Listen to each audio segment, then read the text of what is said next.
Amulweni, this is Kwanda from Kwanda Matiwane's poems. Umbhali and the founder of the page. Silapha nje sisithobile. Asizange ngekibongo, but ke sizengezehlo ezenzekayo lapha eKapa zokusweleka kwamanina esikakhulu.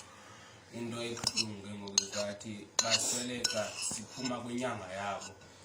And ufumaniseka kwezinye incident ke zizimeko zoba bayathatha.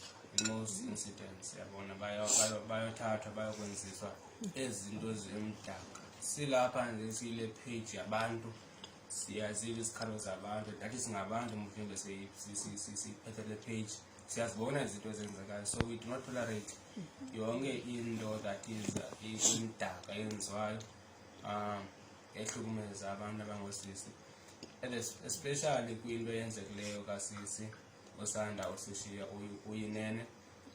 Ifamily yakhe sithi makalale ngoxolo ibumbane njengosapho, you know, and we do not tolerate gender-based violence.